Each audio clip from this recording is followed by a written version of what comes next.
The Phoenix Code. Part 1. Flying was my life. Not just a career, but an identity, the very air I breathed. There's something transcendent about piloting a G650 at 45,000 feet, watching dawn break over the curvature of the earth while your passengers sleep in leather-bound luxury behind you. For 12 years, I lived between worlds, the rarefied air of the ultra-wealthy I served and the practical, methodical life of a pilot who couldn't afford a single mistake. Until I made one. My name is Daniel Reeves, former Air Force, former commercial airline pilot, and until 8 months ago, one of the most sought-after private jet captains on the eastern seaboard. Based out of Teterboro Airport in New Jersey, I flew the elite wherever their whims or business took them. Palm Beach, London, Dubai, Tokyo. The pay was exceptional, the tips generous, and the lifestyle, well, it could make you forget where you came from. Danny, we need you for the Westfields this weekend. St. Bart's, wheels up Friday at 7. My dispatcher would say, and I'd cancel whatever plans I had made. The money was too good to refuse. My wife Vanessa never complained, not about the schedule, at least. The black Amex card I'd given her seemed to soothe any frustrations about my absences. We lived in a sprawling colonial in Greenwich, Connecticut, a neighborhood where investment bankers and hedge fund managers nodded politely on their morning jogs. It wasn't quite their world, but we were adjacent to it, orbiting just outside. Close enough to smell the privilege. Vanessa fit in better than I did, hosting dinner parties with her seemingly endless family members whenever I was away. Her mother, her 2 sisters, cousins I could barely keep track of, they all seemed to find reasons to visit our home. I'd come back from Tokyo to find wine stains on my imported rug and leftovers from meals I hadn't been invited to. Their family, Danny, Vanessa would say with that slight New England accent that had once charmed me. You're always gone anyway. Maybe I should have seen the warning signs earlier. Maybe I was too busy looking at cloud formations and fuel calculations to notice that my life on the ground was built on shifting sand. The day everything changed was deceptively ordinary. A routine flight to Chicago, a regular client, Maxwell Turner, tech entrepreneur, impatient and demanding but not the worst I'd flown. Low pressure front moving in, but nothing I hadn't handled 100 times before. We were on final approach to Chicago Executive Airport when the crosswinds picked up dramatically. The control tower's voice crackled in my headset. Challenger 854 Romeo X-ray. Be advised we're showing wind shear on final approach. I adjusted, compensated, did everything by the book. The Challenger 650 responded beautifully, as always. But then came the microburst, a violent, localized column of sinking air that no pilot training fully prepares you for. 1 second we were stable on approach, the next we were dropping like a stone. I remember the jolt as the landing gear hit the runway too hard, the sickening lurch as the right gear collapsed. I remember the screeching sound of metal on tarmac, the plane yawing violently right, my co-pilots panicked shouting, and then pain. White-hot, all-consuming pain shooting up from my right leg as the control column crushed against it in the impact. They told me later that I'd managed to keep the aircraft from cartwheeling, that my actions had saved everyone on board. Small comfort when you're lying in a hospital bed with a titanium rod where your femur used to be, staring at the ceiling and knowing your flying days are over. Mr. Reeves. The orthopedic surgeon was young, with that particular blend of confidence and compassion they must teach in medical school. The surgery went well, but there's significant damage. With time and physical therapy, you'll walk again, maybe even without much of a limp. But flying, commercial aviation has strict medical requirements. I already knew. 14 years of perfect medical checks. And now my career was over in an instant. The FAA doesn't look kindly on pilots with metal rods and screws holding their bones together. The insurance would cover the immediate medical costs, but my long-term disability claim was tied up in red tape, something about the wind shear being an act of God and potential pilot error. The first week in the hospital, Vanessa was attentive. She brought my favorite books, updated me on home matters, and held my hand with what seemed like genuine concern. By the second week, her visits grew shorter. By the third, she was spending more time in the hallway on her phone than in my room. "It's the insurance company again," she'd say. slipping her phone into her designer handbag. "They're being difficult about covering your physical therapy." I didn't question it at the time. I was too busy wrestling with pain management and the crushing realization that the one thing I was truly excellent at had been taken from me forever. The day I came home from the hospital, leaning heavily on a walker, our house felt different. Colder somehow. Vanessa had moved my things to the guest bedroom on the first floor. "So you don't have to navigate the stairs, honey." But something in her smile didn't reach her eyes. That night, I heard her on the phone in the kitchen, her voice a harsh whisper. "I can't do this, Mom. You didn't see him hobbling around like that. And the bills, there's already $30,000 the insurance isn't covering. His company is making noises about how the accident investigation might affect his benefits." A pause. "I know I took vows, but this isn't what I signed up for. I married a pilot, not an invalid." Another pause. "Maybe I should talk to Cousin Richard about those divorce attorneys he knows in the city." I lay there in the dark, the pain in my chest now far worse than the throbbing in my shattered leg. 12 years of marriage, and this was what it came down to. A financial calculation. A lifestyle preservation strategy. The next 6 weeks were a slow-motion collapse of everything I thought I knew about my life. Vanessa grew more distant by the day. Bills piled up, medical costs, property taxes on our too-large house, credit card statements with charges I didn't recognize. My savings account, once healthy, was hemorrhaging money. Then came the final blow.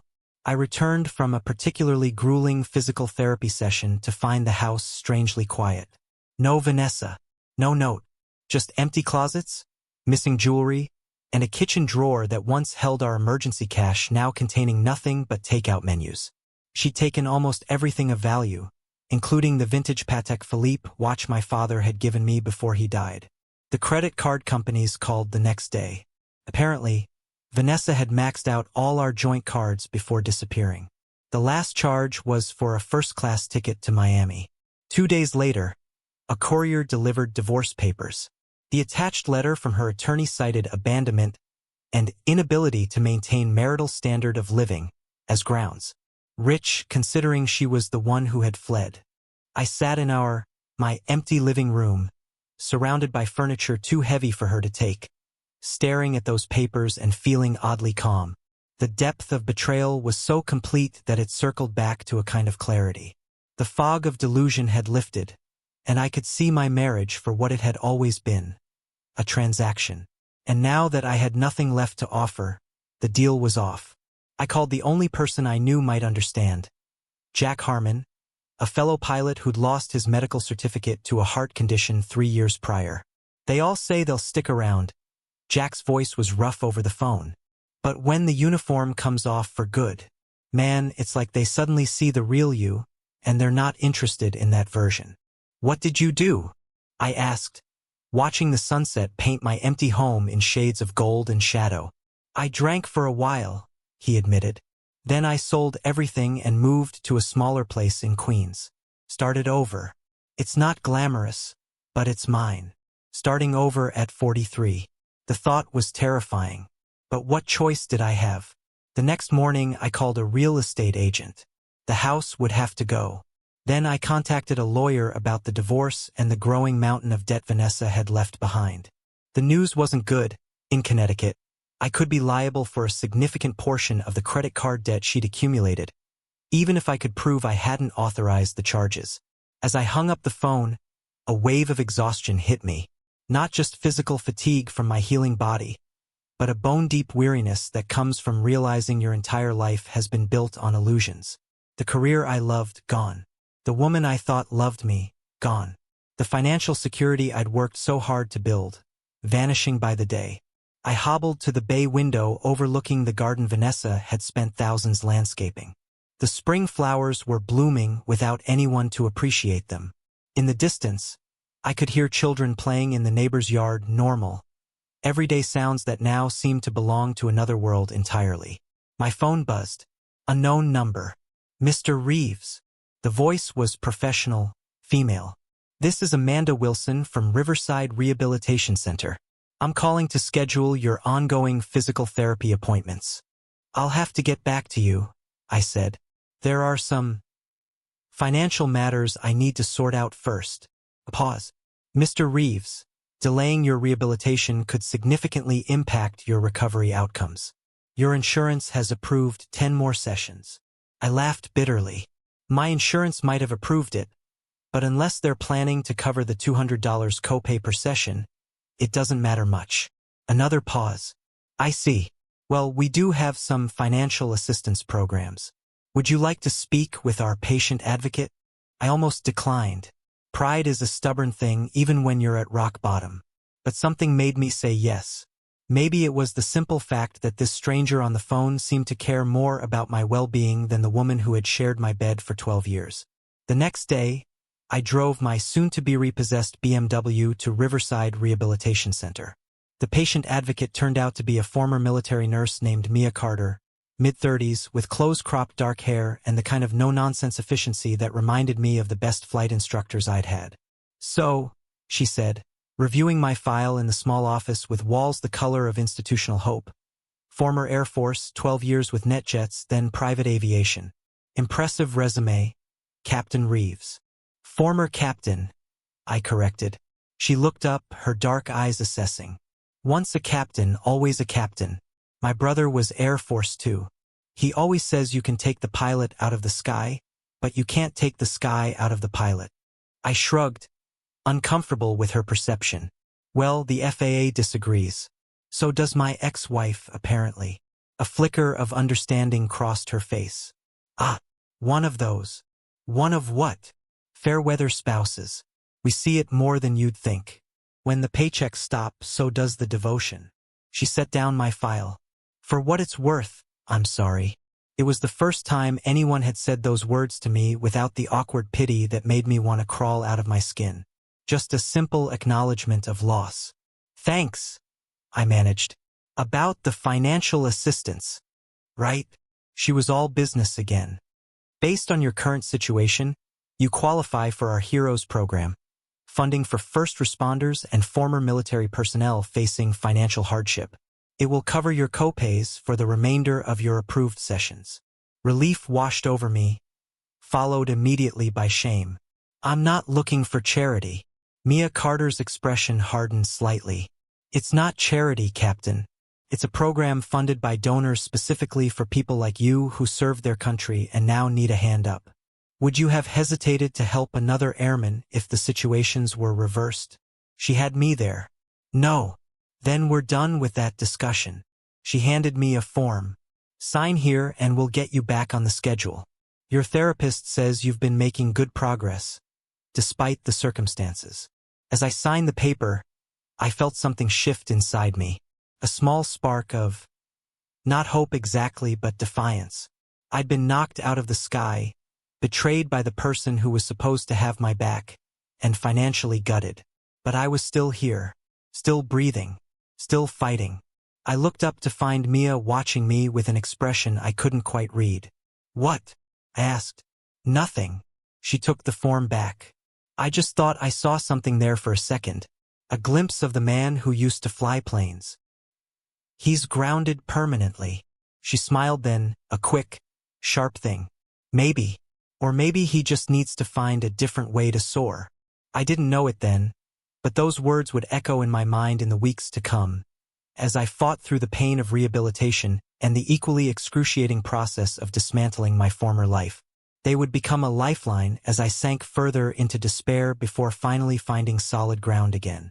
Because Mia Carter was right. I had been a pilot, but that was just what I did.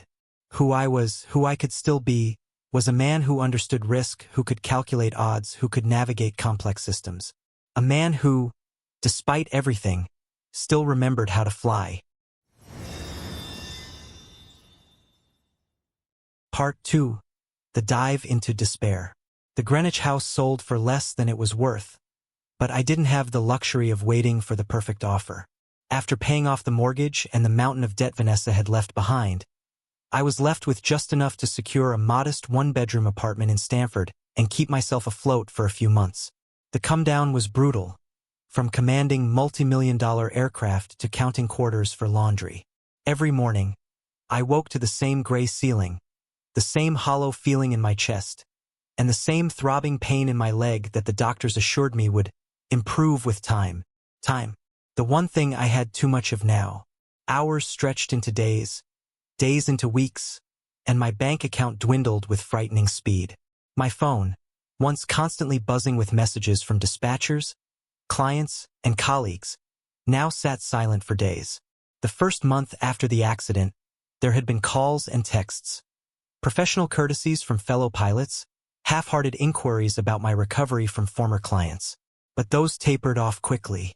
In the world of private aviation, you're only as good as your last flight, and mine had ended on a stretcher.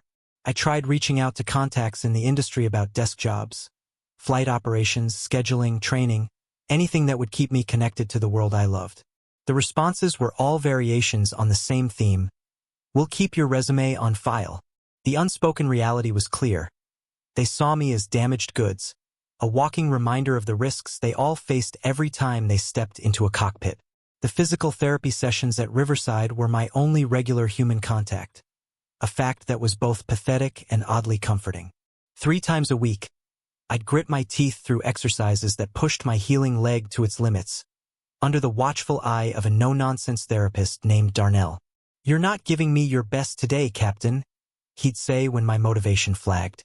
"I need another 10 reps. Think of it as your pre-flight checklist. You wouldn't skip steps there, would you?" After each session, drenched in sweat and trembling with exhaustion, I'd sometimes spot Mia Carter in the corridors, moving purposefully between offices or speaking with patients. She always acknowledged me with a nod or a quick, "Hanging in there, Captain?" before continuing her rounds. There was something steadying about her presence, an anchor in the turbulent sea my life had become. One particularly brutal Wednesday, after Darnell had pushed me harder than usual, I found myself unable to face the empty apartment waiting for me. Instead, I limped to a small coffee shop across from the center, ordered the cheapest item on the menu, and sank into a corner table with my laptop. I hadn't checked my personal email in weeks. What was the point? But that day, scrolling through the digital detritus of my former life, I found myself opening a forgotten newsletter from a cryptocurrency forum I joined years ago, back when Bitcoin was still an obscure curiosity rather than a household name. The article detailed security vulnerabilities in several emerging blockchain platforms. Most of it went over my head, but something about the patterns described reminded me of navigation algorithms, predictable sequences with occasional variations that, if you understood the underlying logic, could be anticipated and exploited. I was still staring at the screen, making notes on a napkin, when a voice broke my concentration. "Mind if I join you? Every other table is taken." I looked up to find Mia Carter standing there, coffee in hand, gym bag slung over her shoulder. "Oh, sure." I cleared my throat, suddenly aware of how disheveled I must look. "Free country." She sat, eyeing my scribbled napkin with curiosity. "Math problems?" "Sort of." I hesitated, then pushed the napkin toward her. "It's about cryptocurrency security protocols. Probably boring to most people. Try me. I did a double major in nursing and computer science before joining the Army." She took a sip of her coffee, studying my notes. "You're mapping out potential exploit vectors?" I blinked, surprised. "You understand this stuff?" "Enough to be dangerous." A hint of a smile played at the corner of her mouth. "My brother, the Air Force one I mentioned, he got into crypto mining back in 2012. Tried to get me to invest my deployment bonuses in Bitcoin when it was under $100. I thought he was crazy." "Was he?" "Well, he retired at 35 and now lives on a boat in the Caribbean, so you tell me." She tapped my napkin. "Your approach here is interesting. Most people look at this as purely a coding problem, but you're treating it more like..." She trailed off, searching for the right comparison. "A flight path," I finished for her, "with potential turbulence and weather systems to navigate around." She nodded slowly. "Exactly. You're thinking in 3 dimensions when most analysts are only seeing 2. Her dark eyes studied me with newfound interest. "How long have you been into crypto?" "I'm not really. I dabbled a bit years ago, made a few small investments, flew some crypto millionaires around and picked up bits of knowledge from their conversations." I shrugged. But I've always been good with patterns, risk assessment. It's what made me a decent pilot. A decent pilot, she repeated, skepticism evident in her tone. Your file says you had over 10,000 flight hours without a single incident before the accident. That's not decent. That's exceptional. I shifted uncomfortably. Praise was the last thing I wanted. Yeah, well, all it takes is one mistake. The NTSB preliminary report says it was a microburst during final approach, with wind shear that wasn't fully reported by the tower. Her voice was matter-of-fact. That's not a mistake, Captain. That's bad luck. I stared at her. How do you know what's in the NTSB report? A faint flush colored her cheeks. I looked it up. Professional curiosity. She glanced at her watch and stood abruptly. I should get going. Early shift tomorrow. As she gathered her things, she paused, seeming to wrestle with a decision. Look, my brother is in town next week. He consults for some crypto security firms now. If you're interested, he's giving a talk at the Stanford Tech Meetup on Tuesday night. It's free. Might be worth checking out. She scribbled an address on a fresh napkin and slid it across to me. No pressure. But you clearly have an aptitude for this stuff. I watched her walk away, the napkin with the address sitting between us like an unexpected lifeline. Part of me wanted to crumple it up. What business did I have attending tech meetups when I could barely pay next month's rent? But another part, a part one thought had died in the wreckage of that Challenger 650, felt a flicker of curiosity. I didn't commit to going. In fact, I spent the next several days actively talking myself out of it. What was the point? I was a washed-up pilot with a titanium rod in my leg and financial problems that no tech meetup was going to solve. Besides, the venue was nearly 2 miles from my apartment, a distance my leg might not handle well. But when Tuesday evening arrived, I found myself showering, shaving, and putting on the one decent button-down shirt that had survived the great downsizing of my wardrobe.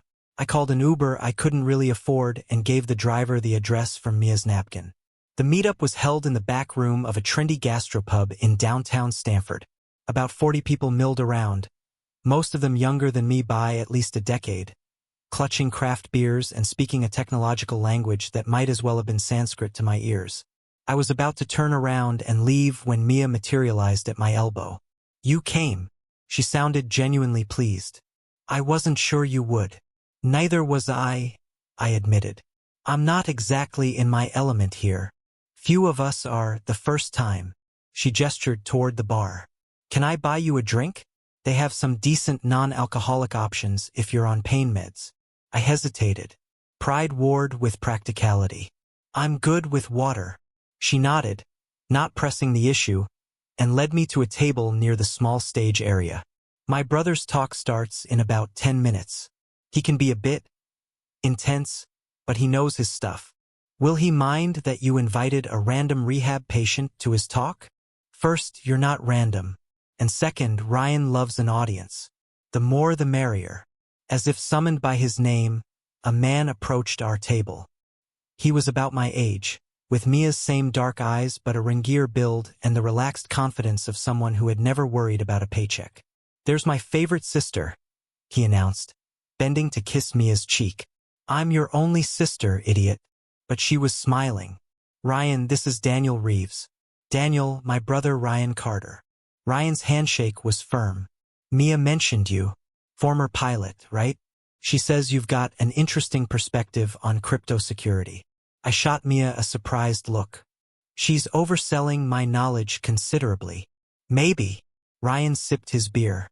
Or maybe you don't realize how valuable cross-domain expertise can be in this field. Most of these tech folks, he nodded toward the crowd, they think in code and algorithms. But the real vulnerabilities often exist in the human-machine interface, the places where rigid systems meet unpredictable human behavior. Like when a pilot has to override an autopilot system, I suggested. Exactly. Ryan's eyes lit up. You get it. Stick around after the talk. We should chat. As he moved toward the stage, I turned to Mia with a questioning look. What exactly did you tell him about me? She shrugged, unapologetic. That you mapped crypto security vulnerabilities using flight path modeling. He was intrigued. That was a coffee shop doodle, not a professional analysis. Sometimes the best insights come from outside the established paradigm. She leaned closer, her voice dropping. Look, I see a lot of people at rock bottom in my job. The ones who climb back up are the ones who can look at their new reality and find unexpected connections to their old skills. I didn't have time to respond because Ryan was taking the stage, launching into a presentation titled, The Human Element. Why your blockchain isn't as secure as you think. Despite my skepticism, I found myself drawn in. Ryan had a gift for making complex concepts accessible, using real-world analogies that even a tech novice like me could grasp. When he described how certain trading algorithms created predictable patterns that could be exploited, I saw parallels to weather forecasting and flight planning. When he talked about security protocols that failed because they didn't account for user behavior, I thought of checklist procedures designed to prevent pilot error. By the time the Q&A session started, my mind was buzzing with connections and possibilities.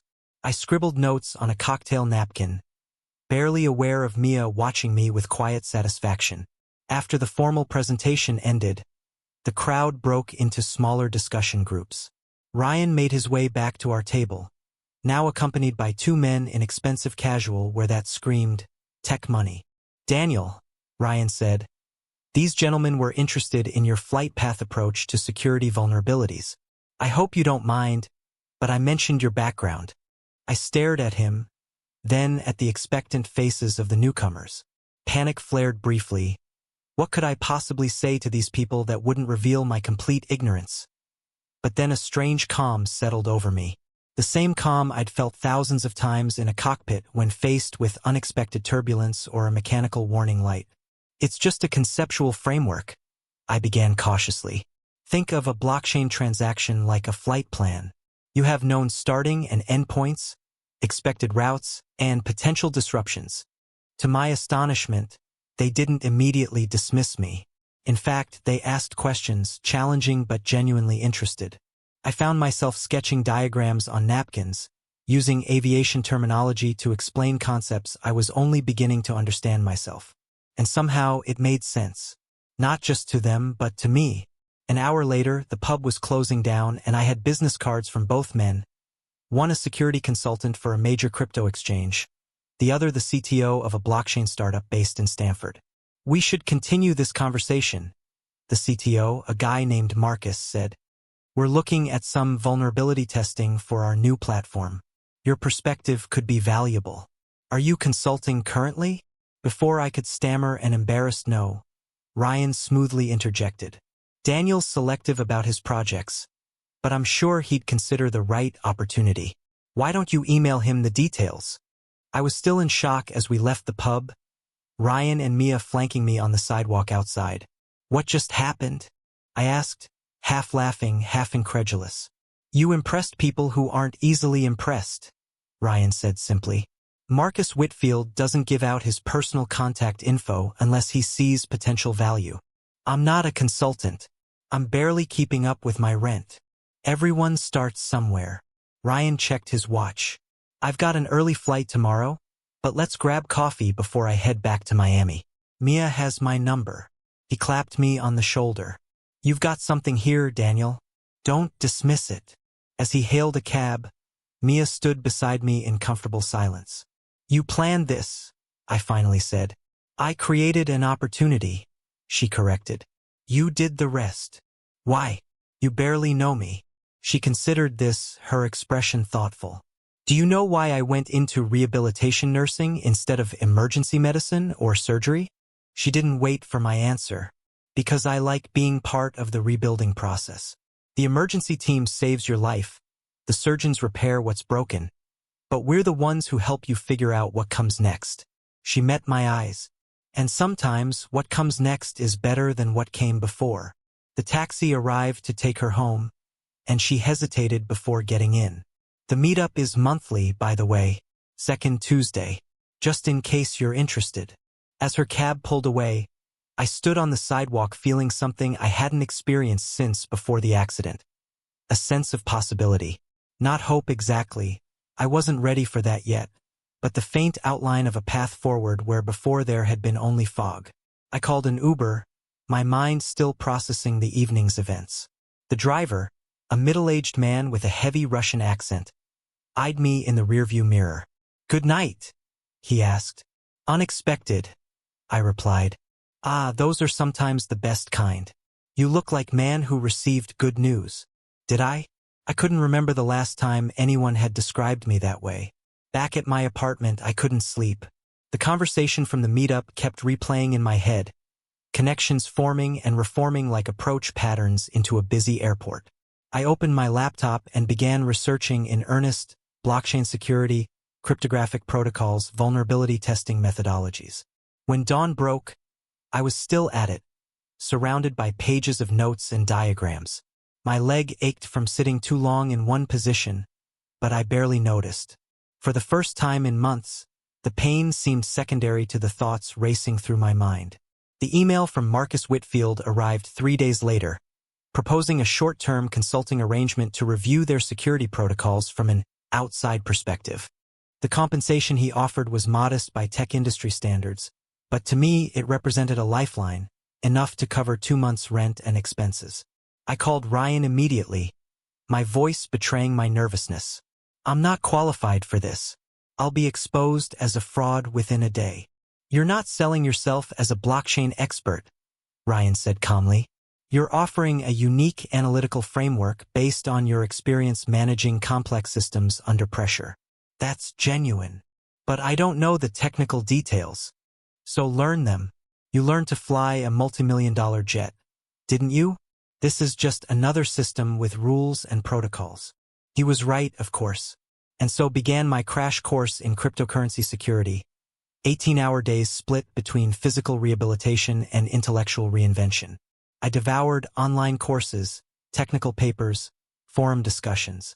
I reached out to old Air Force contacts who had transitioned to cybersecurity roles, asking questions that must have seemed bizarre coming from a former pilot. Mia became my sounding board, listening patiently as I worked through concepts aloud during our now regular coffee meetings after my PT sessions.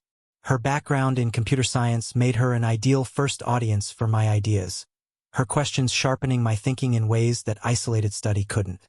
"You should set up a formal business entity," she suggested one afternoon, 2 weeks before my consulting gig with Marcus was set to begin. "LLC, proper invoice system, the works.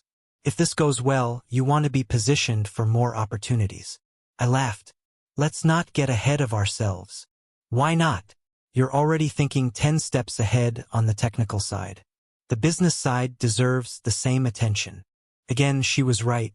The next day, I filed the paperwork for Phoenix Security Consulting, LLC. The name had come to me during a restless night. The mythical bird reborn from its own ashes seemed fitting for this unexpected second act. The night before my first meeting with Marcus's team, I sat on the edge of my bed, gripped by a familiar pre-flight anxiety. What if I failed?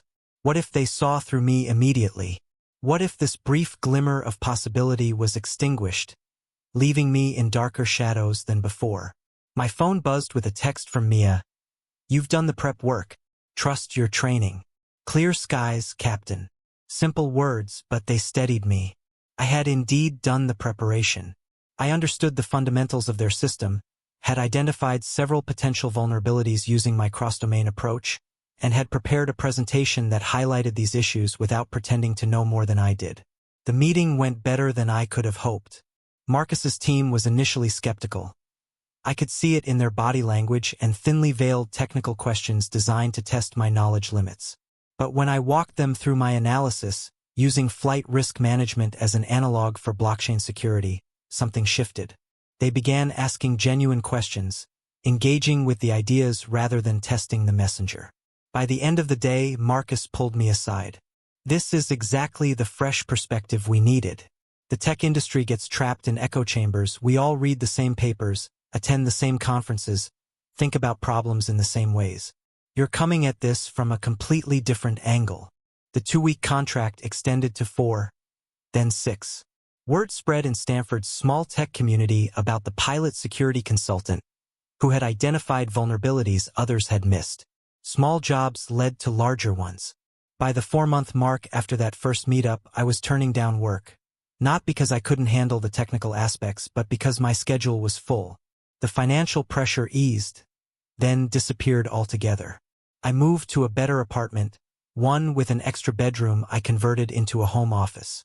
I upgraded my wardrobe from thrift store finds to clothes befitting a professional consultant.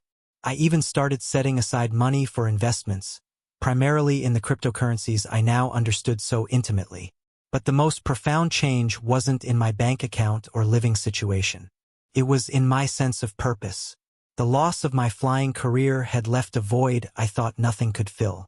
But this new path engaged the same parts of my brain that flying had: the pattern recognition, the risk assessment, the constant vigilance for potential problems that could cascade into catastrophe. 6 months after the accident that I had thought destroyed my life, I found myself sitting across from Mia at what had become our regular table in the coffee shop near Riverside Rehabilitation Center. My physical therapy had officially ended weeks ago, but our coffee meetings continued, evolving from professional discussions to something more personal. "I have news," I said, trying to keep my expression neutral. Her dark eyes studied me. "Good news or bad news?" "Good, I think." I took a breath. "I've been approached by VentureBlock, the Boston-based crypto investment firm. They want to bring me on as their chief security consultant. Full-time position, serious compensation, equity options." A smile spread across her face. "Daniel, that's amazing. Congratulations." "It would mean relocating to Boston." Her smile faltered slightly. "Oh, yeah." I stared into my coffee cup. "I haven't given them an answer yet." "Why not?" "It sounds like an incredible opportunity." It was the kind of opportunity that 6 months ago would have seemed like an impossible fantasy. So why was I hesitating? "I've built something here," I said slowly. "Clients who trust me, a reputation, connections." I looked up at her. "People I care about." The silence between us was charged with unspoken possibilities. "Boston isn't that far," she finally said. "And I hear they have coffee shops there too." "They do," I agreed. "But the company at those tables might not be as good." A faint blush colored her cheeks. "Is this your roundabout pilot way of asking if I'd mind if you stayed in Stanford?" "Maybe. Or maybe it's my way of asking if what's happening between us is worth factoring into major life decisions." Her expression softened. "I think you know the answer to that." Before she could say more, my phone buzzed with an incoming email. I glanced at it automatically, then froze. "What is it?" Mia asked, noticing my sudden tension. "Bad news." I handed her the phone, my mouth suddenly dry. The email was from an address I didn't recognize, but the subject line was clear enough. "Vanessa Reeves, legal representation." Mia scanned the message, her expression darkening. "Your ex-wife is claiming she's entitled to a portion of your new business assets? After she cleaned out your accounts and disappeared?" "Apparently so." My voice sounded distant to my own ears. "But the divorce was finalized months ago, right? This has to be frivolous." "Probably." But a sick feeling was spreading through my stomach. I'd been so focused on rebuilding that I hadn't considered the possibility of Vanessa resurfacing once there was something worth taking again. "You should call your lawyer immediately," Mia said, handing the phone back. "This is just a shakedown attempt." She was right, of course.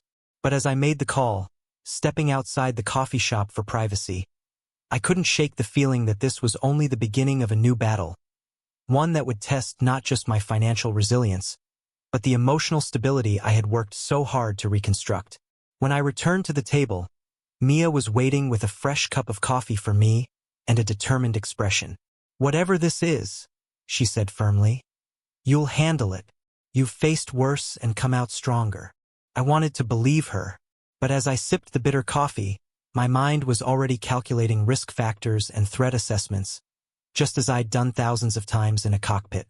Only this time, the danger wasn't atmospheric turbulence or mechanical failure. It was Vanessa, circling back like a predator who had sensed weakness but now smelled opportunity. And she wasn't alone. The email had mentioned her family's legal team, which meant her litigious relatives were involved as well. I had risen from the ashes once already.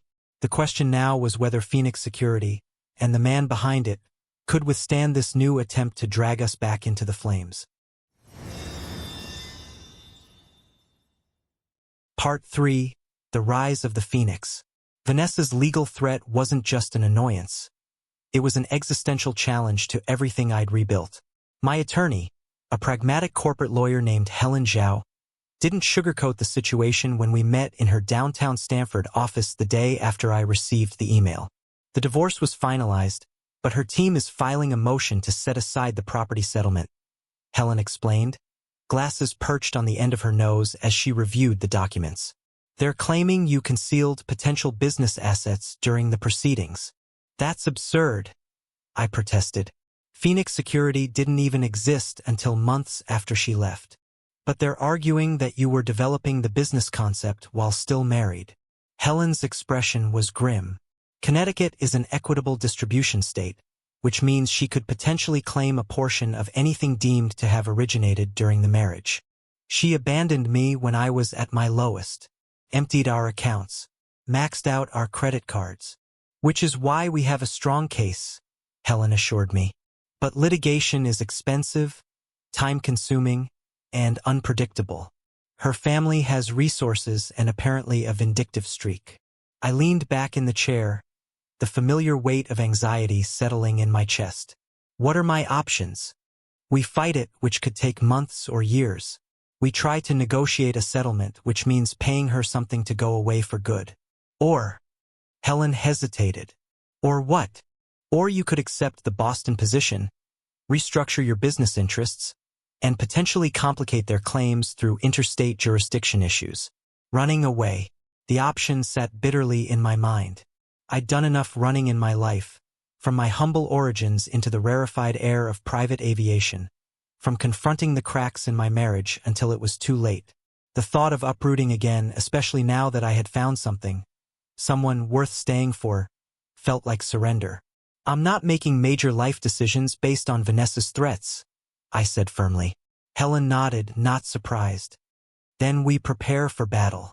I'll need a complete history of Phoenix Security, every client interaction, every piece of correspondence that shows the business was conceived and developed post-separation.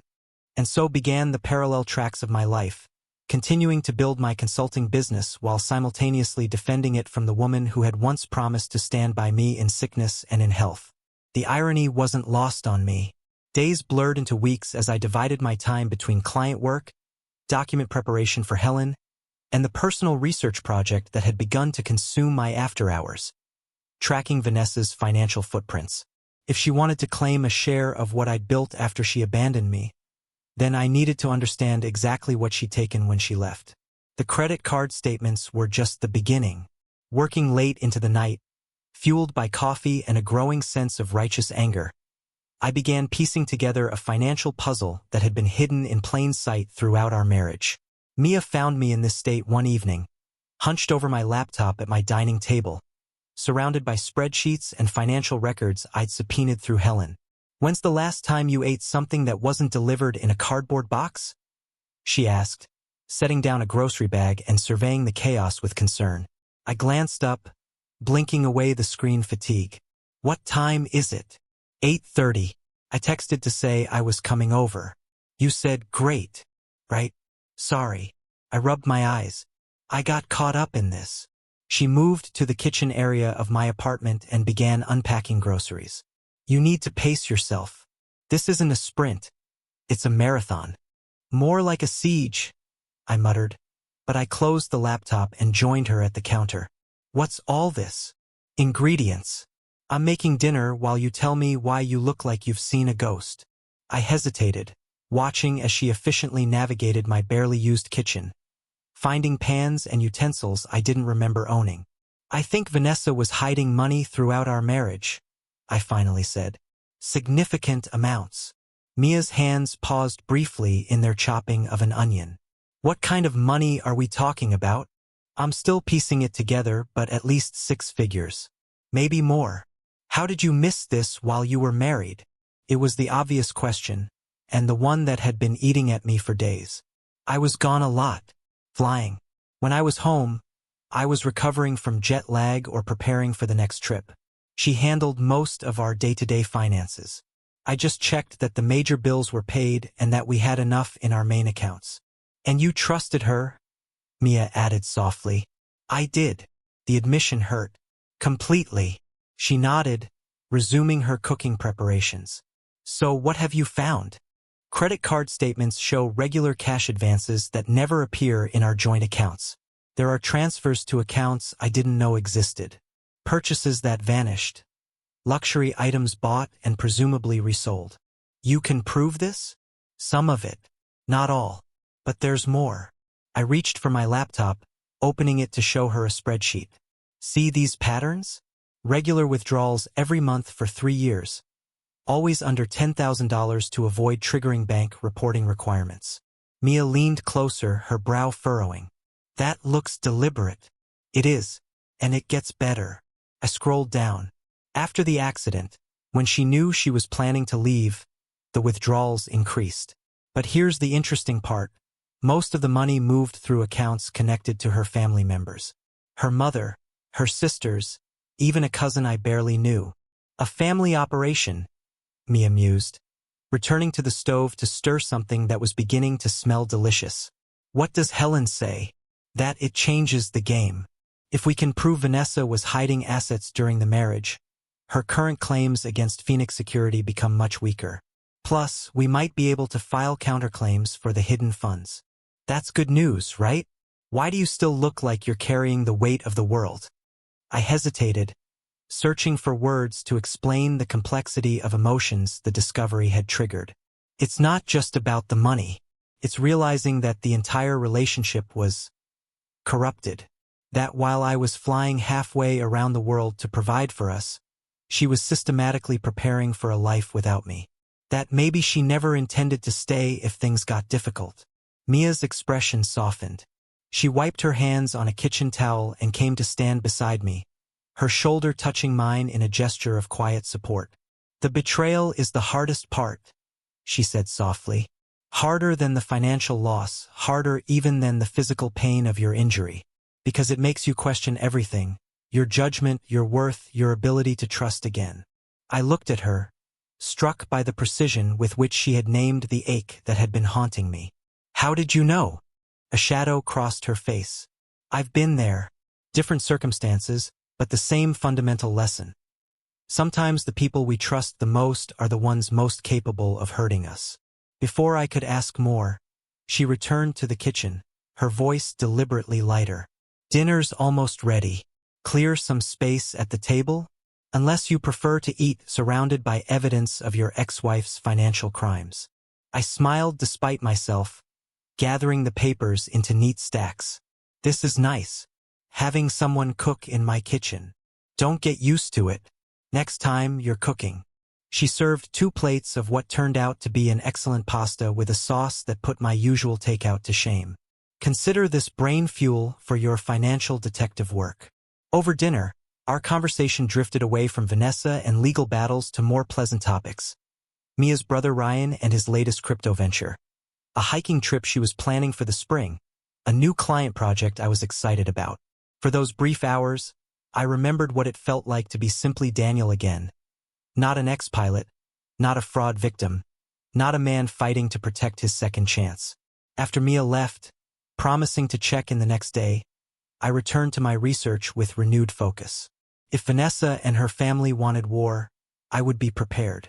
Not just to defend what was mine, but to hold them accountable for what they had taken. The weeks that followed developed a rhythm, client work by day, legal preparation and financial forensics by night, with islands of normalcy when Mia and I carved out time together. Helen filed our formal response to Vanessa's claims, along with counterclaims based on my findings. The process was grinding and slow, with each legal filing met by delays and procedural objections from Vanessa's team. Meanwhile, Phoenix Security continued to grow. What had started as one-off consulting gigs evolved into ongoing security relationships with several crypto firms. I hired my first employee, a brilliant computer science graduate named Zach who complemented my conceptual approach with deep technical knowledge. We moved into small but proper office space in downtown Stanford, a physical manifestation of how far I'd come from those dark days after the accident. Amid this professional momentum, I received an unexpected call from Marcus Whitfield, my first client and now a trusted contact in the industry. "Daniel, I need a favor," he began without preamble. "Are you familiar with the Federal Reserve's exploration of central bank digital currencies?" "Only peripherally," I admitted. "It's not my area of expertise." "Well, it's about to be. They're convening a panel of security experts next month in Washington to advise on infrastructure considerations. One of the panelists dropped out, and they need someone who understands both traditional financial security paradigms and cryptocurrency vulnerabilities." "And you suggested me?"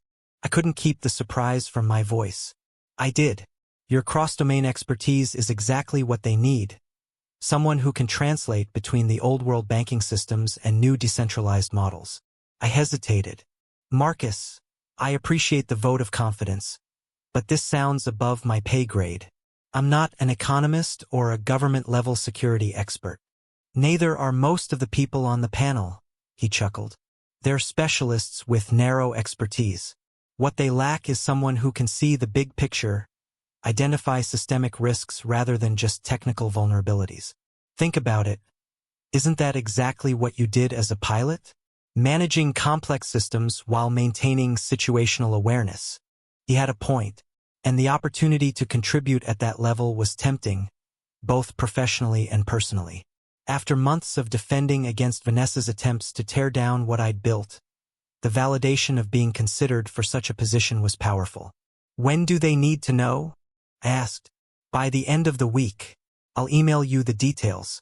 And Daniel, this cowl." Soaring above the clouds. "By the end of the week. I'll email you the details. And Daniel, this could be a game changer for your career." Marcus wasn't exaggerating. The Federal Reserve panel became my introduction to a world I never imagined entering. One where my unique perspective bridging aviation risk management and cryptocurrency security placed me in unprecedented demand. What began as a consulting position evolved into regular advisory roles with government agencies, financial institutions, and tech giants developing next-generation security infrastructures. While my professional life soared to new heights, the legal battle with Vanessa reached its climax in a way neither of us had anticipated. 6 months of meticulously documenting her financial deceptions paid off when Helen presented our evidence to the court. The judge didn't just dismiss Vanessa's claims against Phoenix Security, he ordered a full forensic accounting of the assets she had concealed during our marriage. "Your ex-wife is facing potential charges for financial fraud," Helen informed me after the hearing, her typically stoic expression giving way to the hint of a smile. "Her family's legal team is suddenly very interested in settling." The settlement, when it finally came, was comprehensive. Vanessa agreed to relinquish any claims on my current or future business assets in exchange for my silence regarding the systematic financial deception she and her family had orchestrated. The money she returned barely compensated for what she had taken, but the closure was worth far more than the financial resolution. "How does it feel?"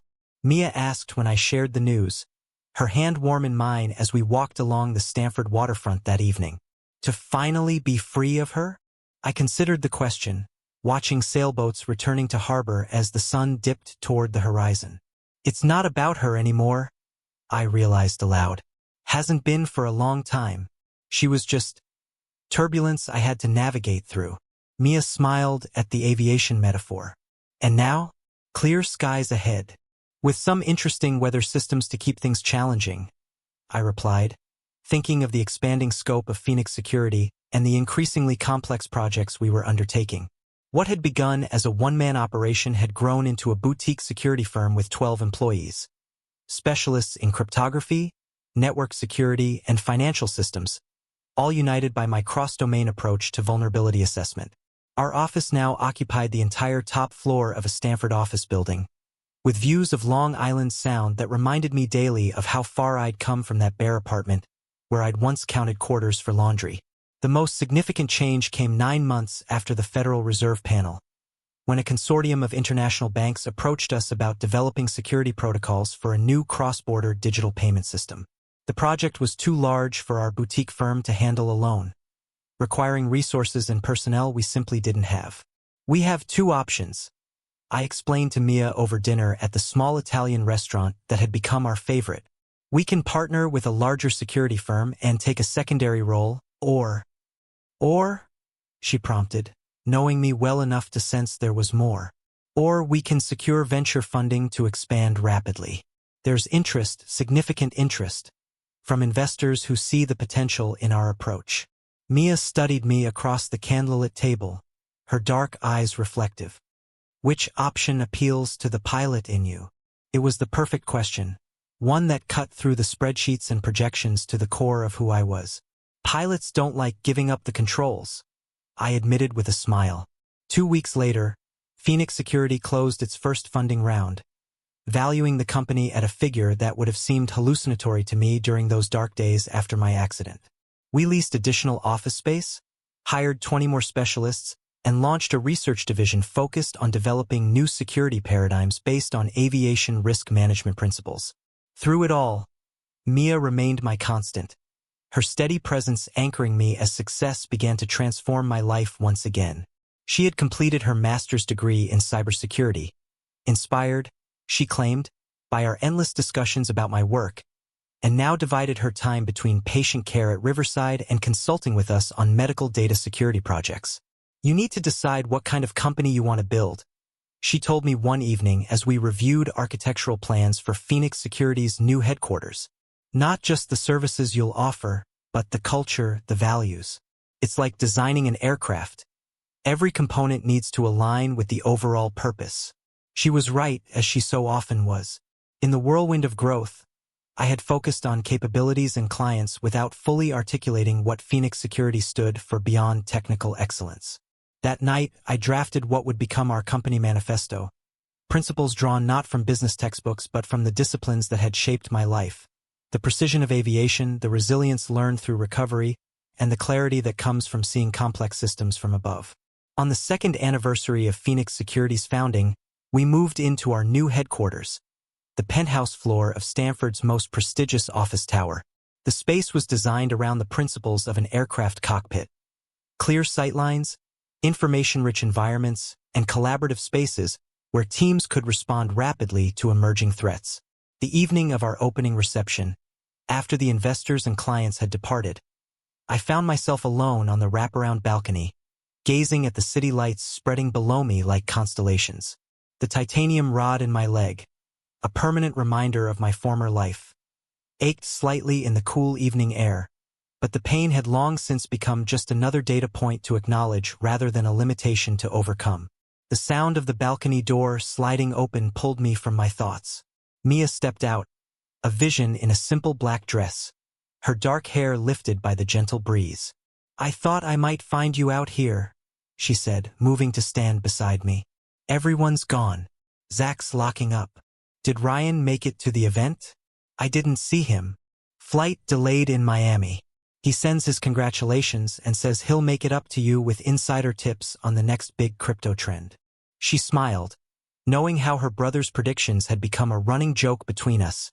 Despite their uncanny accuracy, we stood in comfortable silence for a moment, taking in the view. 2 years ago, I couldn't have imagined this moment. This life that had emerged from the wreckage of what I had once believed was my only possible future. "I keep thinking about that first meeting," Mia said softly. "You sitting in that coffee shop, mapping security protocols on a napkin, looking like a man who'd lost everything but hadn't quite accepted it yet." I admitted. Accepted it, I was just going through the motions. And now, her hand found mine on the balcony railing, her touch warm against the cool metal. I turned to face her, struck as always by the quiet strength in her gaze. Now I understand what I didn't then. That losing what I thought was my identity, being a pilot, forced me to discover who I really am beyond any job title or skill set. "And who is that?" she asked, her voice barely above a whisper. "Someone who sees patterns others miss. Someone who navigates complexity and makes difficult decisions. Someone who can fall from the sky and still find a way to soar again." I squeezed her hand. "Someone who recognizes the extraordinary woman who saw value in him when he couldn't see it in himself." Her smile deepened, eyes brightening with unshed tears. "I'm proud of you, Daniel. Not because of this," she gestured at the impressive headquarters behind us, "but because of who you've become through all of it." Standing on the balcony of my penthouse, overlooking the city skyline, I knew this was just the beginning. Mia joined me, placing her hand on mine. "So, Captain," she teased. "Where to next?" I smirked. "Anywhere we want." Because now I wasn't just a pilot. I was the architect of my own destiny. The journey from the cockpit of a G650 to the helm of Phoenix Security had been turbulent, filled with unexpected descents and navigational challenges. But as any good pilot knows, it's not about avoiding turbulence. It's about maintaining control through it, adjusting your course when necessary, and keeping your eyes fixed on the horizon. My new flight path wasn't one I would have chosen, but standing there with Mia, looking out at the limitless possibilities stretching before us, I wouldn't have changed a single vector of the journey that had brought me here. Because sometimes the most beautiful destinations are the ones you never planned to visit.